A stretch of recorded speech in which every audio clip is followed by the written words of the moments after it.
We are here at the World Meaning and Purpose Summit in Lisbon. It is just about to kick off, and I am here with renowned psychologist, Professor Michael Steger. Well, thanks for coming. Oh my gosh. Thank you for having us here. So, Michael, can I call you Michael? Is that okay? Of course. Okay, sorry. Unless you prefer Mike. That's Mike, up to you. okay, Mike. If you had one thing that people, when they leave this summit tomorrow evening, what would it be? Like one takeaway from here that you would hope? So I want them to leave with a community. Yeah. But as a takeaway, I think I want them to leave with a sense of excitement that we can do dynamic and interesting things with this kind of old and maybe a little bit obscure sounding topic of meaning and purpose. Yes. On that topic, because you are a world expert in this topic, I've heard you say in interviews that you would love for people to talk about meaning in the way they talk about the weather. So I'm looking here at this beautiful weather here in Lisbon today.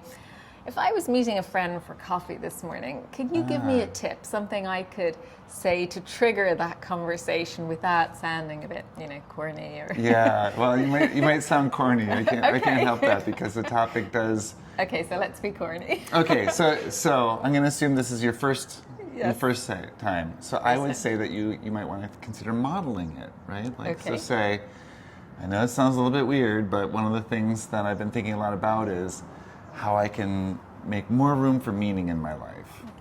And then just say one or two things that you've done, small or big. Usually small is nice. Okay. Yeah, so I think that's how it starts. But one of the things that we realize from the research is that whether people spend their time reading philosophy or religion or self-help books, most people around the world find some degree of meaning. So it's not supposed to be like a magical arcane thing that we do, and you shouldn't need experts or anything like that for it.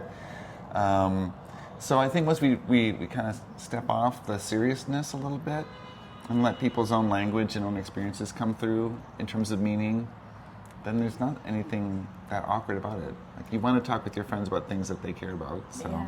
I mean, and that's very hopeful, I think, for us that are not experts at all in this space, that that it is not an exclusive club. Yeah. That you have to have read Ulysses or or have a conversation on that level to have the meaning. Something else I've heard you talk a lot about is something that I'm really interested in with words and etymology and how words can get co-opted and changed.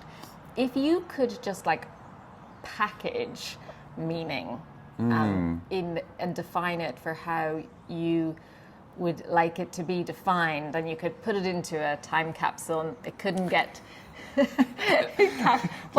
turning up the pressure. Yeah. Keep turning up the pressure. But what would it be, and the essence be for you?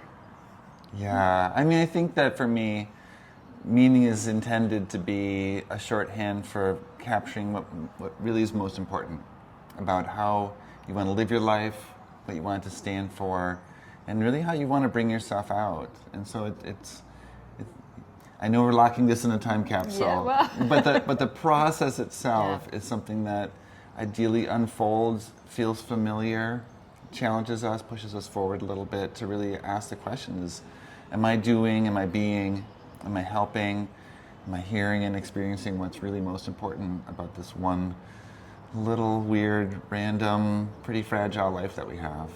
Yeah, well, thank you very much. And we're very excited for the summit to get started today, and looking forward to hearing everything and meeting everybody and being part of this amazing community. Well, thanks so much. And come here 2026.